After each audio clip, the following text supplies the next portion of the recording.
Alright, in this video I asked some of you guys what your hottest football takes are, and oh boy did you deliver. And of course, because this is my audience, some takes are spicy, some completely make no sense, but regardless of the insanity of these takes, let's just get right into it. Deebo Samuel will end up like Le'Veon Bell. So on first glance, this take looks like it makes absolutely no sense at all. I mean, Le'Veon Bell is a running back who played for the Steelers for a long time and was very successful there, and then decided to get a bag from another team in the New York Jets, and then got injured, and now his career is all but over. Huh. Interesting. And the more you look into this, I actually completely agree with this take. Deebo Samuel, a wide receiver who honestly is just a glorified running back at this point, has a severe history with very significant injuries, and in the future it's very likely that Deebo Samuel could go down with a significant injury that could derail his career forever. And at this point, Deebo Samuel did officially request a trade from the 49ers, and they just told him to f*** off, so that didn't really work. But it's very likely that Deebo Samuel is looking for a massive guaranteed contract because he too is concerned about his injuries, and he's worried that he could end up getting injured, which would significantly reduce his value and prevent him from getting that massive contract that he's looking for. So if Deebo Samuel does end up getting a massive deal from another team or traded there, then that could very likely make his career very similar to that of Le'Veon Bell's, just maybe not completely out of the league and the third string on the Ravens, but you know, it could add up at some point. But as spicy as it is, I do agree with this take. The GOAT debate between Tom Brady and Peyton Manning is closer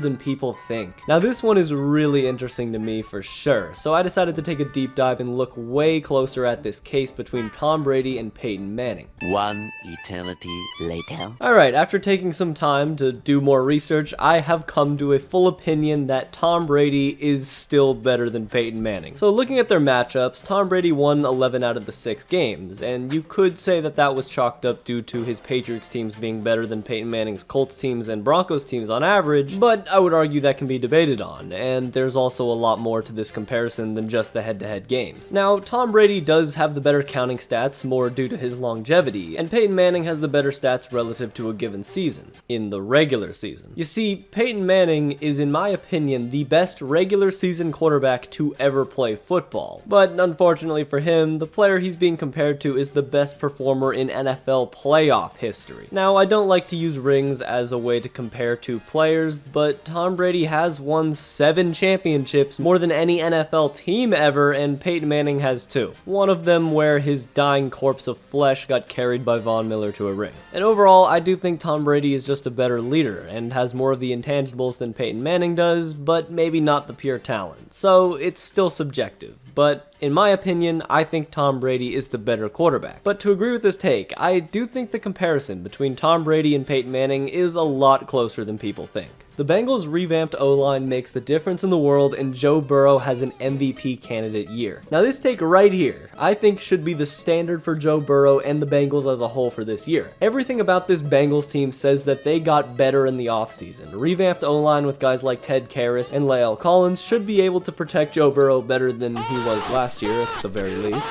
And with the Bengals' top 2 receivers, Jamarr Chase and T. Higgins, hopefully taking more of a leap than they did last year, which was already a huge leap, and Joe Burrow himself improving, there's no way this Bengals team should not have insanely high expectations going into this year. And I will say this for sure, if the Bengals win a Super Bowl, it will be because Joe Burrow has an MVP candidate year, and I would be really surprised if he didn't finish top 5 in MVP voting by the end of the season. Cowboys might actually win one playoff game?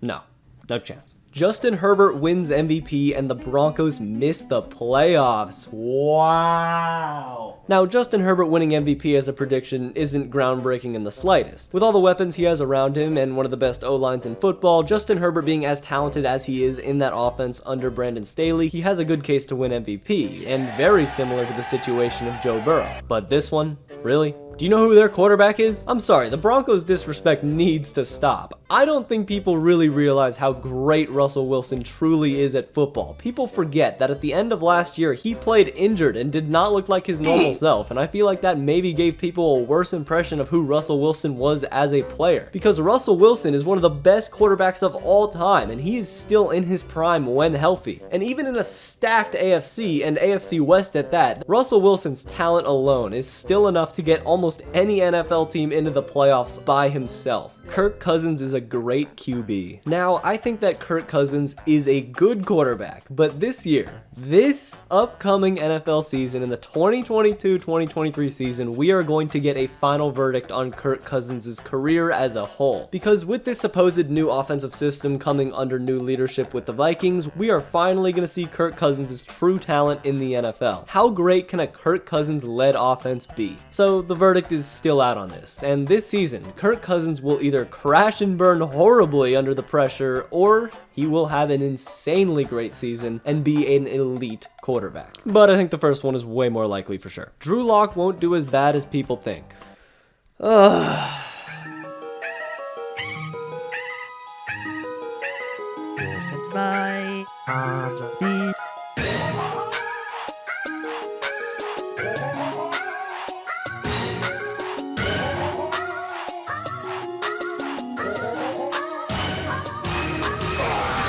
Does that change your mind? Buffalo gets the #1 seed in the AFC and end up winning the Super Bowl.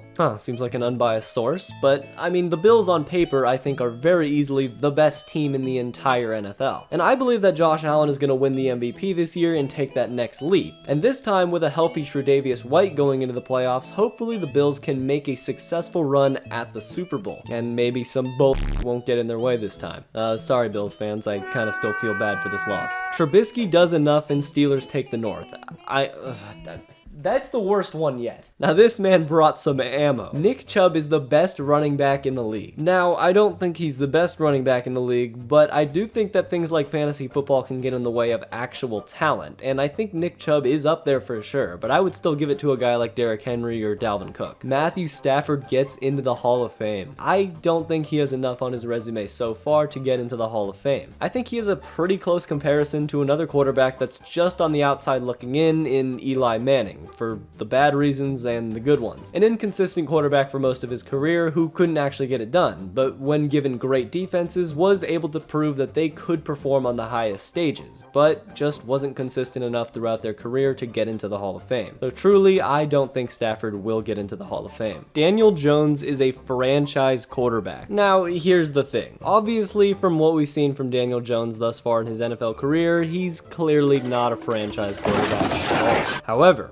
with a new and improved O-line, a healthy Saquon Barkley, and hopefully emerging talents at the wide receiver position, we should finally be able to see how good Daniel Jones can truly be with sufficient weapons around him. His situation is very similar to that of Kirk Cousins. Hopefully with new personnel being able to fully take advantage of Jones's talents, we'll finally have a verdict on who he is as a player and whether he can take this Giants team to success in the future. Above 500, Jacksonville Yeah, that's it. If you enjoyed this video, then like and comment down below because it really helps the channel a lot. And if you enjoyed this video, then you'll like this one on the screen right here. Trust me, it's really good. Anyways, until next time.